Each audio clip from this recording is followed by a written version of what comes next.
Bienvenidos, queridos agentes de evangelización, a este octavo encuentro o tercer encuentro de Biblia 2. En esta ocasión vamos a desarrollar el tema 25 de Tu Palabra Me Da Vida, que son los libros poéticos, y vamos a tratar también el tema 26, que son los libros sapienciales. Comencemos con el primer momento de acogida. Ahí en la página 71 de tu cuaderno puedes encontrar todas las indicaciones de las actividades de este primer momento. Actividad número 1, el recibimiento.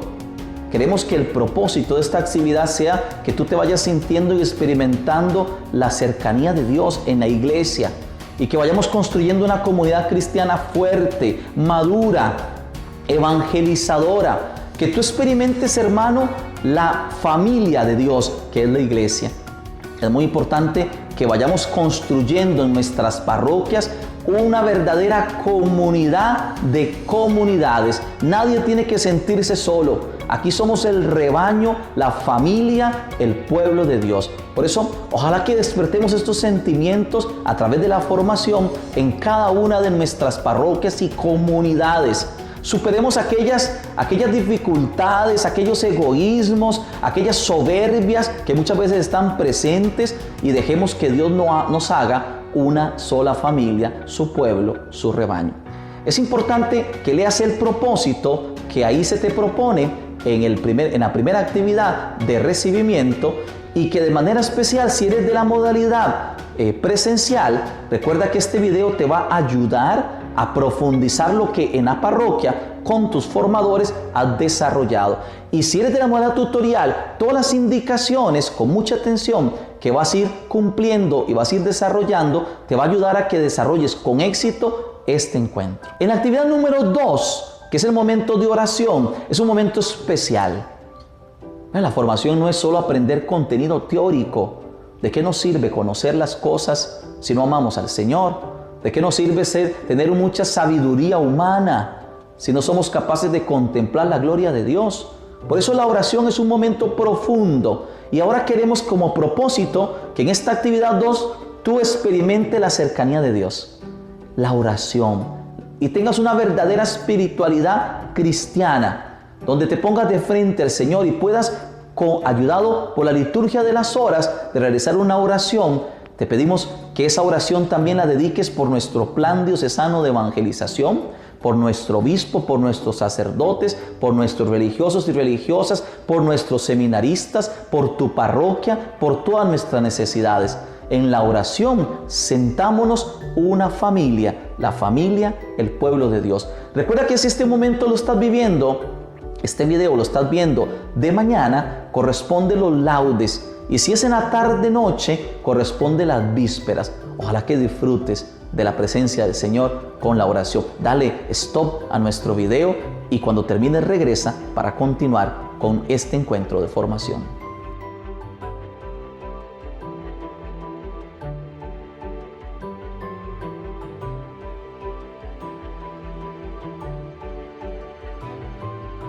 En esta actividad 3, ahí en tu cuaderno, en la página 71, que es la dinámica de integración, tenemos un juego, que es el juego de los nombres. Te invito a que anotes ahí el reto que ahora te presentamos. Ojalá que disfrutes de esta dinámica.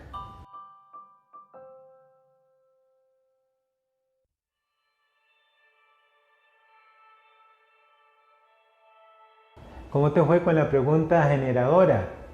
¿Cuántos nombres completos de los hermanos, compañeros, agentes de evangelización pudiste recordar? Bueno, lo importante es que hemos llegado al segundo momento de acercamiento, donde encontramos la actividad 4, que siempre será la inducción al encuentro, introducirnos a los contenidos de este encuentro. En la página 72 encuentras el propósito. Por favor, léelo detenidamente. Y recuerda que si estás en modalidad tutorial, sigue al pie las instrucciones que te dan los formadores, los hermanos y hermanas que colaboran en este equipo. Y si estás en modalidad tutorial, por favor, lee el propósito también. En cuanto a los contenidos de este encuentro, hoy vamos a compartir dos temas muy importantes. Los libros poéticos. ¿Cómo es eso? Encontramos poesía en la Biblia. Y los libros sapienciales. ¿Qué es esa palabra? Sapienciales. Bueno, eso se nos va a aclarar más adelante. Por favor, ve a tu cuaderno y en la página 72 lee con cuidado los objetivos. Por favor, pausa el video y lee los objetivos.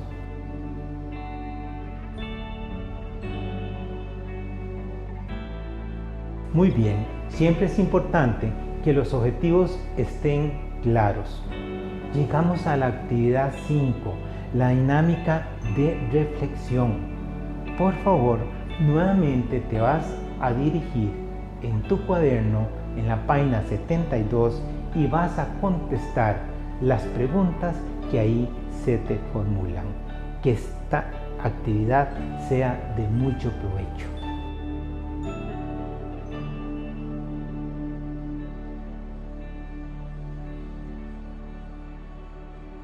Hemos llegado al momento 3 de la profundización, con esta actividad número 6 que es el aporte teórico.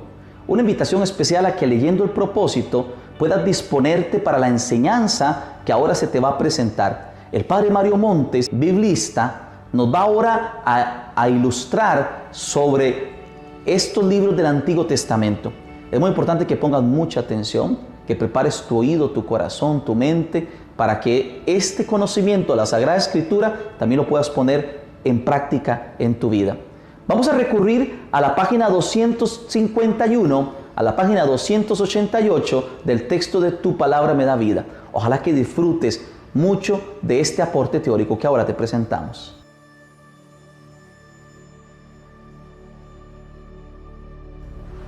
Comenzamos el estudio de los libros poéticos, el tema 25. El pueblo de Israel, como hemos visto a lo largo de este estudio bíblico, se desenvolvió en su historia, con sus luces y sombras,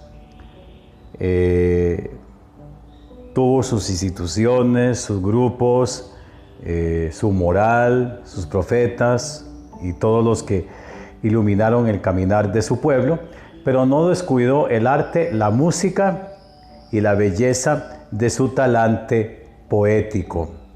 A mí me gusta comparar al pueblo judío con los ramonenses en Costa Rica, porque se dice que son los poetas y músicos por excelencia de Costa Rica. Además de tener la espada para defenderse o para guerrear, tenían el arpa o la guitarra, o tenían la pala para trabajar.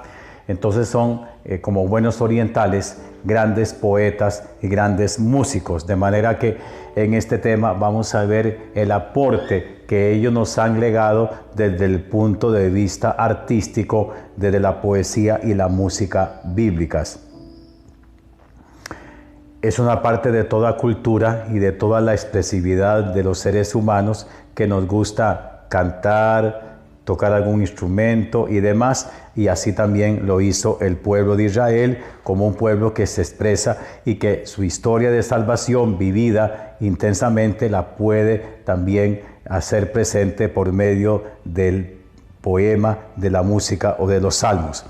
La poesía judía es una poesía que se descubre especialmente por el uso no de la versificación así como la conocemos nosotros, sino especialmente por el uso de los paralelismos, que son sentencias que pueden ser opuestas, pueden ser sintéticas o pueden ser sinónimas. Todo eso ustedes lo verán en este tema cuando explicamos lo que es la poesía bíblica. Destaca en ese sentido entonces la presencia del libro de los Salmos, que lo conocemos por el Salmo responsorial de la Eucaristía. La palabra salmo significa tocar acompañado de un instrumento, y en el Antiguo Testamento hay una colección de 150 salmos conocida como el Salterio de Israel. El salmo se puede acompañar no solamente de una guitarra, sino de cualquier instrumento musical, flauta, platillos, trompetas y tambores. Cojan ustedes el último salmo de la Biblia, el Salmo 150, y van a darse cuenta de cómo el salmo es acompañado por diversos instrumentos musicales. Los salmos tienen autores muy variados y se fueron redactando a lo largo de la historia bíblica. Algunos nacieron en la poesía, en la vendimia, en la cosecha, en los años del noviazgo de una pareja israelita, como expresión de su fe en Dios. Y por lo general se les atribuye al rey David, que sabemos por su historia, le encantaba tocar flauta, componer salmos o endechas, le gustaba muchísimo la música. Entonces cuando ustedes vean como título Salmo de David, tal vez no lo compuso todo, pero sí podemos hablar de salmos en nombre del rey David o en honor del rey David.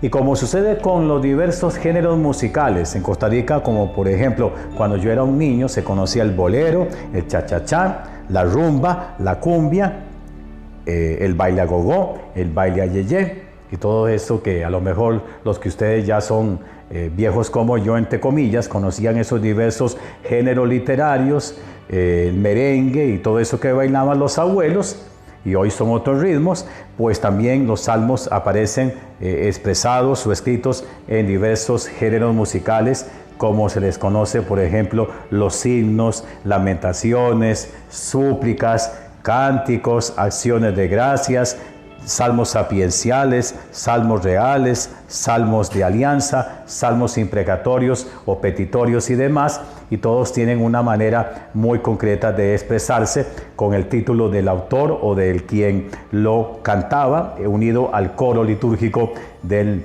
pueblo celebrante. Son la oración de un pueblo, en la cual ellos expresan sus sentimientos de alegría, de acción de gracias, su diálogo con Dios, su caminar, sus experiencias.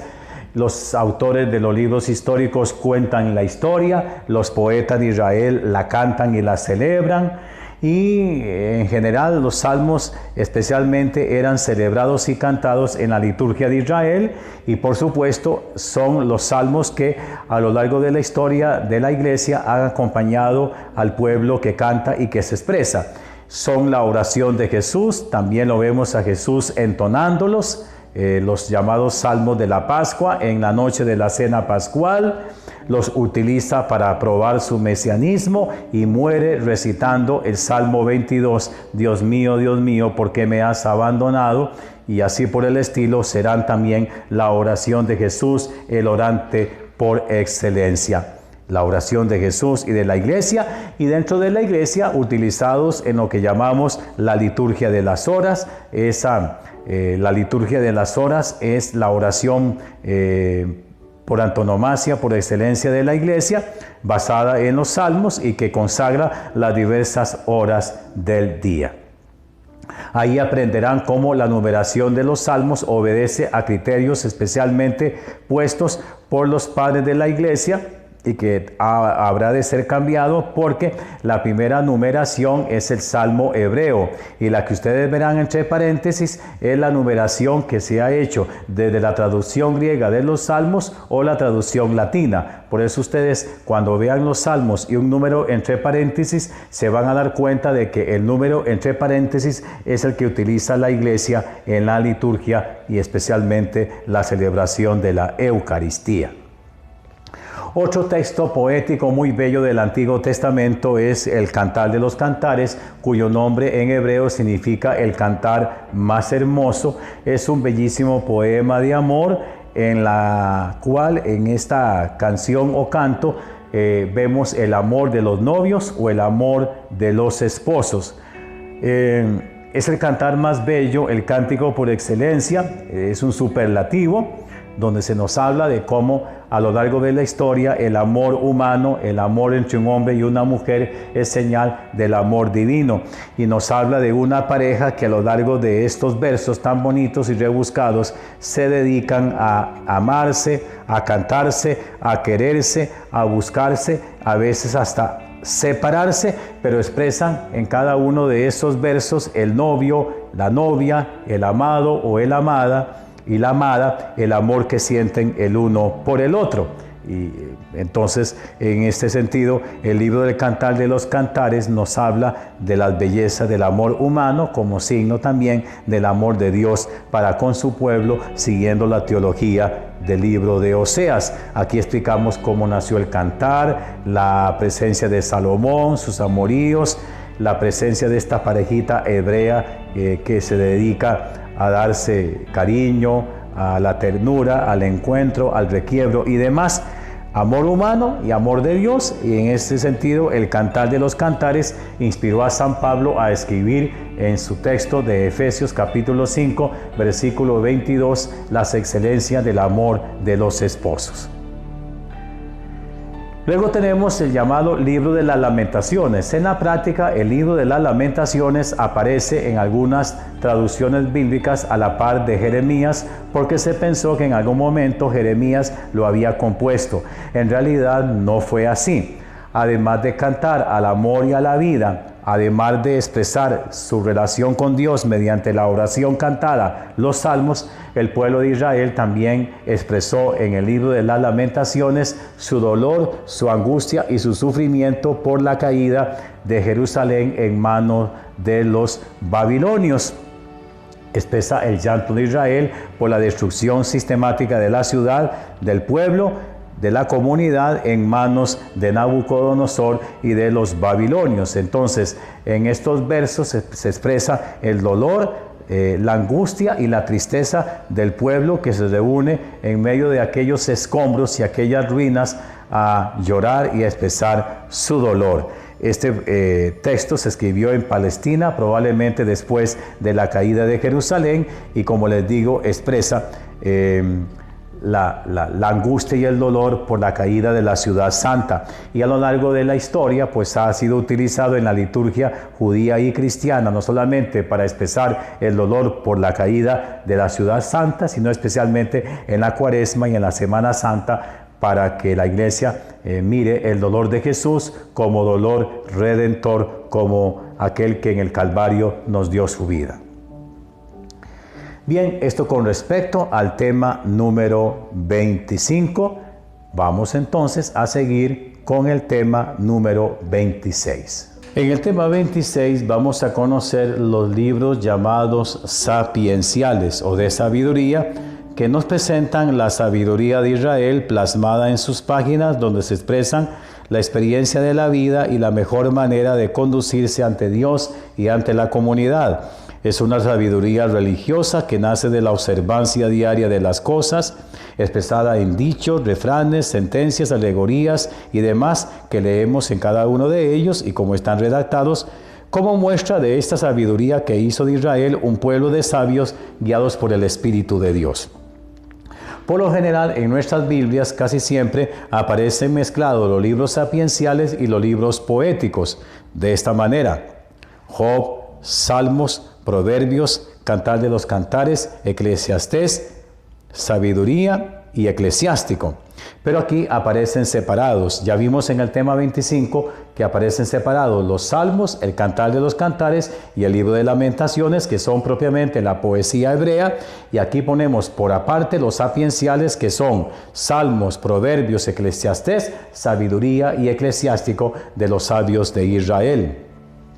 Aquí en este tema, en el tema número 26, explicamos lo que es la sabiduría bíblica, que es una sabiduría experiencial, no una sabiduría que nace, diríamos hoy, en una universidad o en unas aulas concretas, o en una escuela o en un colegio o así, sino es una sabiduría experiencial que nace de la vivencia de cada día, de lo que ellos llaman el temor del Señor, que no es miedo a Dios, sino temor como respeto, cariño y adhesión a Dios, y que luego se expresará en los Proverbios, en Eclesiastés, en la Sabiduría o Eclesiástico. Por lo general se pensaba que el fundador de la sabiduría israelita, adquirida con el paso de los años, había sido Salomón, porque lo conocemos por la Biblia como el sabio por excelencia, así como David, el poeta y músico por excelencia.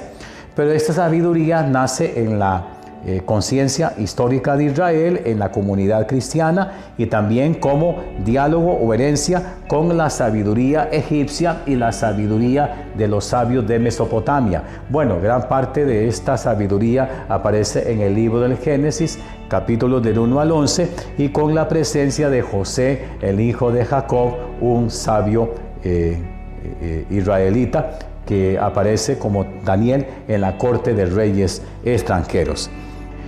Bueno, entonces aquí explicamos en qué consiste esa sabiduría, el mensaje de los sabios, el aporte de la experiencia, el aporte a nivel teológico en la fe del Señor, el temor de Yahvé, que como hemos dicho, no se trata de tenerle miedo a Dios, sino ese principio de la sabiduría que consiste en respetar a Dios, obedecer sus mandamientos, y toda esta sabiduría experiencial se plasma en los escritos sapienciales.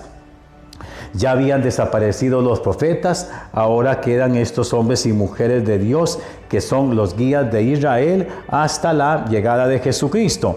Recuperan esta sabiduría mediante el uso de los refranes, los proverbios, los dichos, las sentencias, las parábolas, las alegorías, los poemas acrósticos. Utilizan el alfabeto hebreo, como aparece, si ustedes lo pueden ver en su casa, en Proverbios 31, 10 al 31, donde el poema se monta en lo que se llama el alefato. En cada una de las consonantes hebreas viene un verso dedicado, especialmente en este texto, a la mujer hacendosa. Y como les digo, mediante estas formas sapienciales, como las conocemos por los dichos de los abuelos, se expresa esta sabiduría que nace de la experiencia. Voy a poner un ejemplo sencillísimo que lo hemos escuchado muchísimo de nuestros mayores. El hombre pone y Dios dispone. Resulta que aparece en el capítulo 16 del libro de los Proverbios. Entonces utilizan el refrán, la sentencia, el paralelismo, la fábula, la adivinancia, el poema numérico, que puede ser 3 cosas me gustan, 3 cosas no me gustan, así por el estilo, el relato sapiencial, como lo veremos con el libro de Job, y otras formas muy conocidas en Israel, puestas por los sabios. Comencemos con el primer libro de sabiduría, el libro de Job, que es uno de los libros más bellos del Antiguo Testamento y una verdadera joya de la literatura universal. ¿Cuál es la trama fundamental del libro de Job? El sufrimiento del inocente, el sufrimiento del pobre y del humilde, el sufrimiento de aquella persona que sabe que lo está pasando muy mal, pero que no encuentra razón a su sufrimiento. Este libro se escribió en el siglo V a.C. y está montado en torno a una narración básica, la narración de aquel hombre que es bueno, santo, justo, con muchísimos bienes. De un momento a otro todo lo pierde, se queda sin nada, como decimos en Costa Rica, con una mano delante y otra detrás, pero que él no se impacienta y no rechista.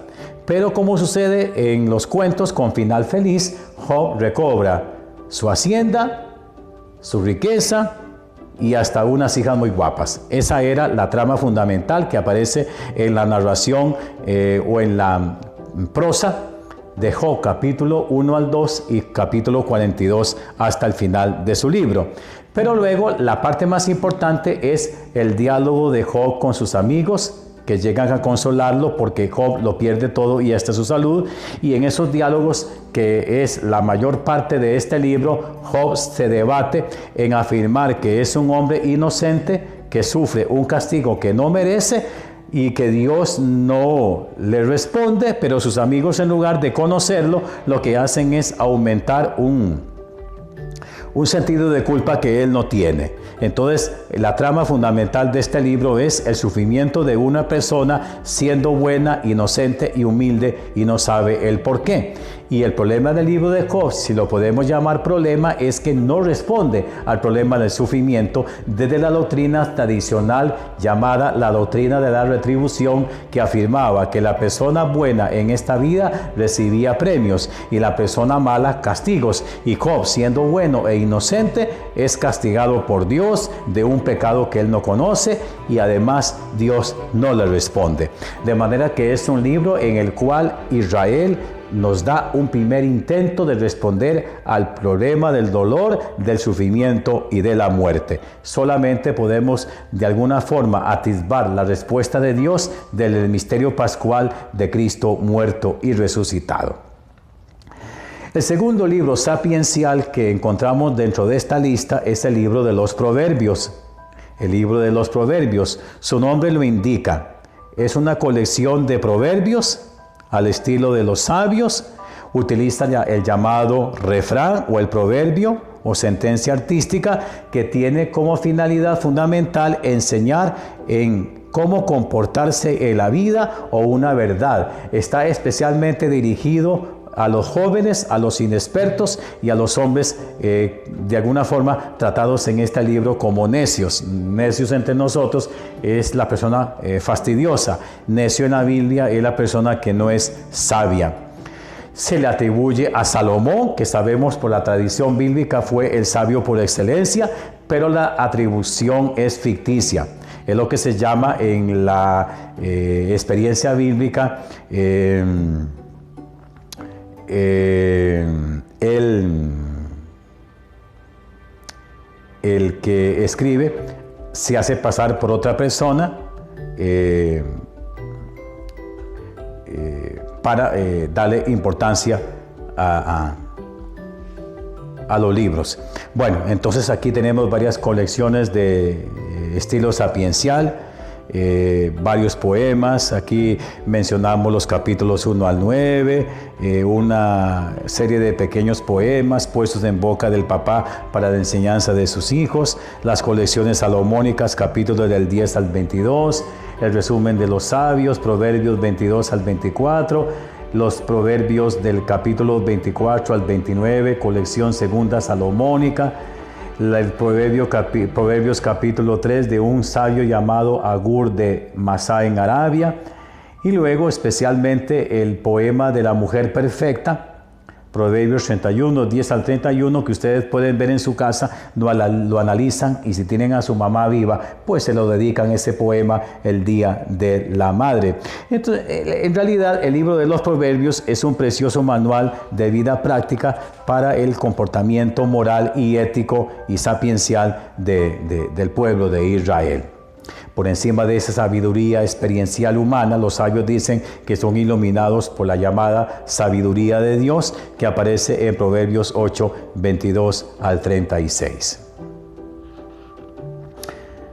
Seguimos con el libro del Eclesiastés, que aparece en algunas Biblias como Coelet. Coelet significa predicador, el que predica en la asamblea, el que preside una asamblea. Eso significa en hebreo predicador, Eclesiastés. La sabiduría bíblica es una sabiduría muy optimista. Por lo general, es una sabiduría muy práctica, muy vivencial, muy experiencial, y pone de manifiesto la experiencia de la vida, aborda el problema del dolor, del amor y de la muerte, pero el Eclesiastés, entre el optimismo, yo diría que se debate más en el pesimismo.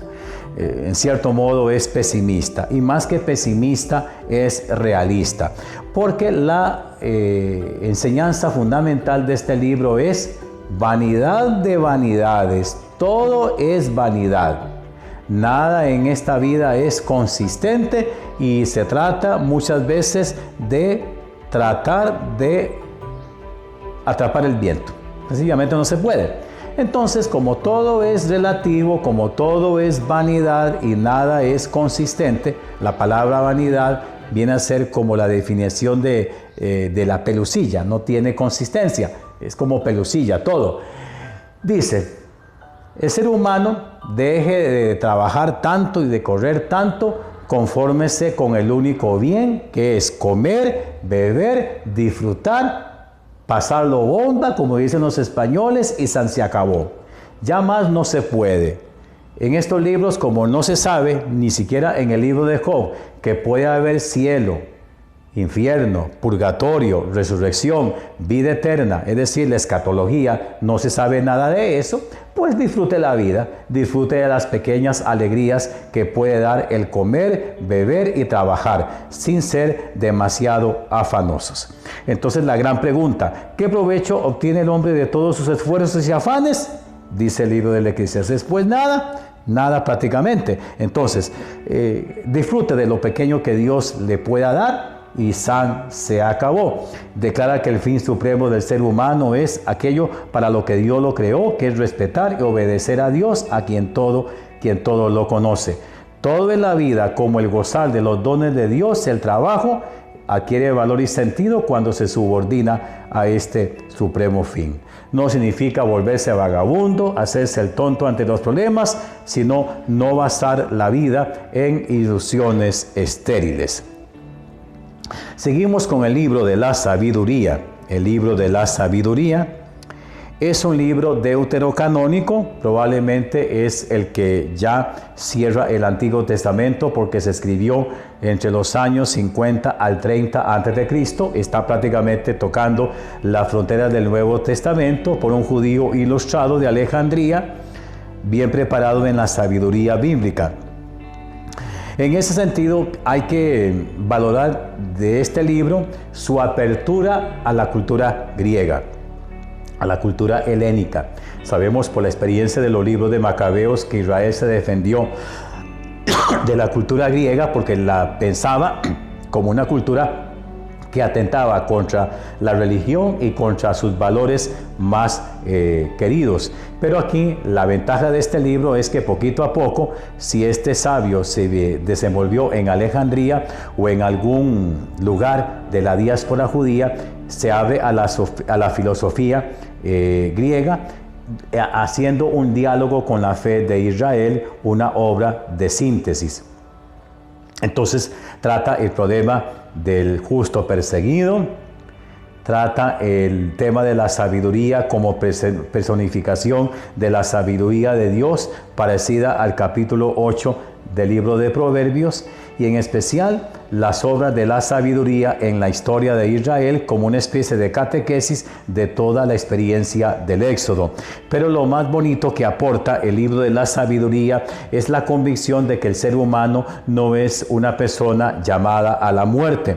Entonces habla del destino de los seres humanos, no la muerte, sino la inmortalidad. Por eso dirá en el capítulo 3, las almas de los justos están en las manos de Dios y no las alcanzará el tormento de la muerte. Por primera vez aparece en el libro de la sabiduría el tema de la inmortalidad humana y, como también lo veremos, el tema de la justicia y de la sabiduría de Dios presente en la historia.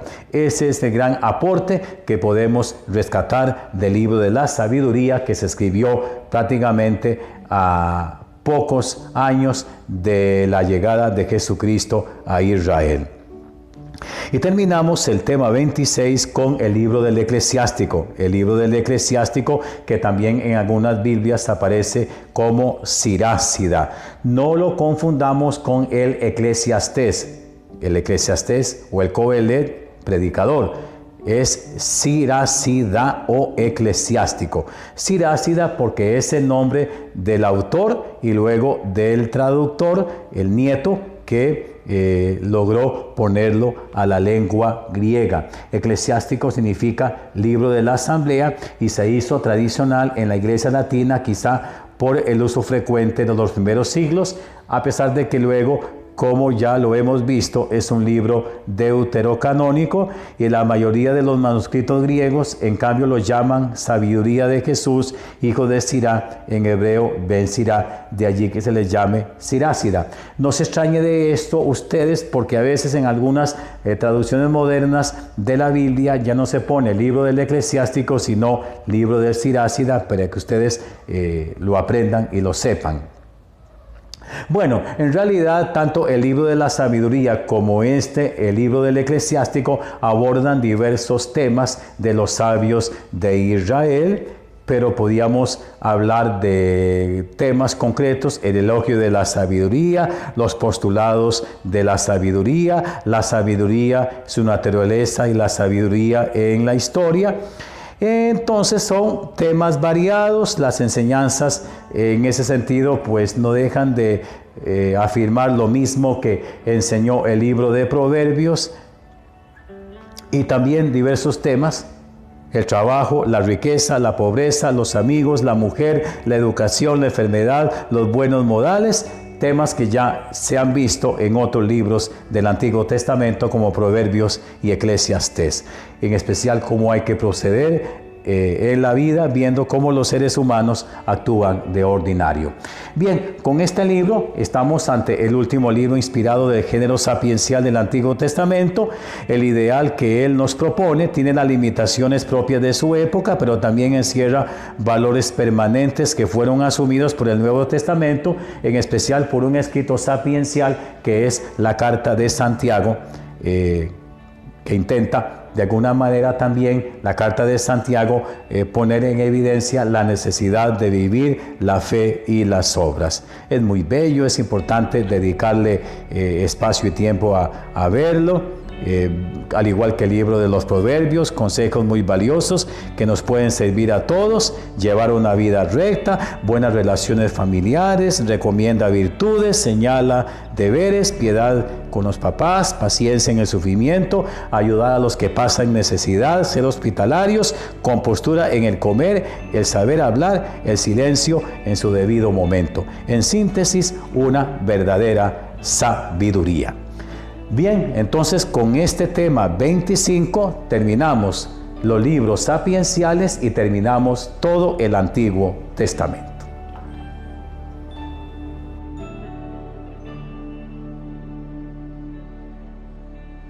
¿Y qué te pareció el aporte tan importante que hizo el padre Mario Montes? Bueno, hemos llegado al cuarto momento de personalización, donde la actividad siempre nos guía para la asimilación a nuestra vida. Hablar con nosotros mismos. Por favor, lee el propósito de esta actividad que vas a encontrar en tu cuaderno en la página 73. Y si estás en la modalidad presencial, sigue por favor las instrucciones que te dan el equipo de formadores. Y si estás en la modalidad tutorial, ve a esta página 73 y realiza por favor el ejercicio que ahí se te propone.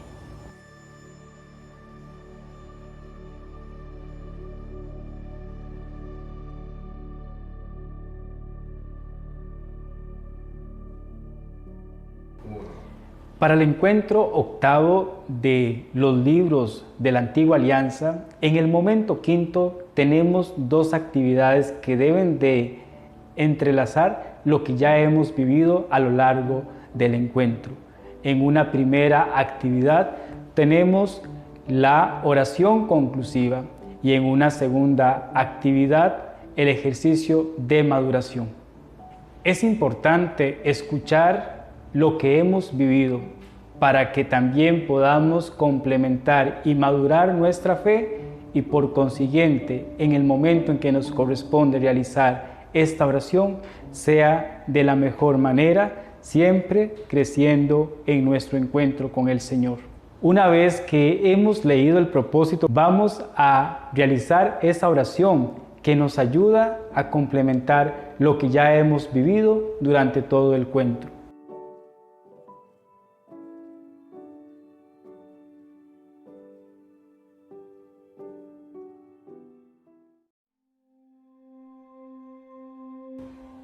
Ven Espíritu Divino, manda tu luz desde el cielo. Padre amoroso del pobre, don en tus dones espléndido, luz que penetra las almas, fuente del mayor consuelo. Entra hasta el fondo del alma, divina luz, y enriquécenos. Mira al vacío del hombre si tú le faltas por dentro. Mira el poder del pecado cuando no envías tu aliento. Señor Dios, origen y fuente de toda sabiduría, dirige nuestros pasos en el conocimiento y amor de tu doctrina, para que la luz que nos diste a través de Jesucristo nos ayude a no extraviarnos y a cambiar por el sendero de la rectitud. Por Cristo el Señor, que es la sabiduría y vive y reina contigo por los siglos de los siglos. Amén.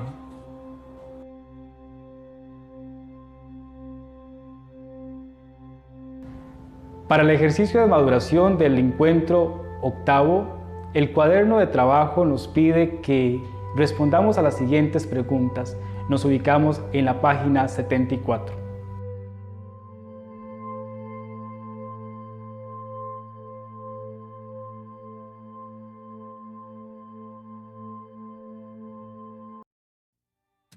Muy bien, queridos agentes de evangelización, que hemos vivido este encuentro de formación de Biblia 2 de nuestro itinerario de tronco común. La invitación especial a que al final de este encuentro tú te comprometas a responder con responsabilidad, con madurez, el ejercicio de maduración. Este ejercicio de maduración inicia en la página 74 y te ofrecemos 24 preguntas para que tú puedas, con mucha madurez y con mucha fe, responder a todo lo que has aprendido en este encuentro. Ojalá que esta experiencia te ayude a crecer y a madurar como discípulo del Señor. Recuerda que conocer las Escrituras es conocer a Cristo. Nos vemos en el próximo encuentro. Tú me haces cantar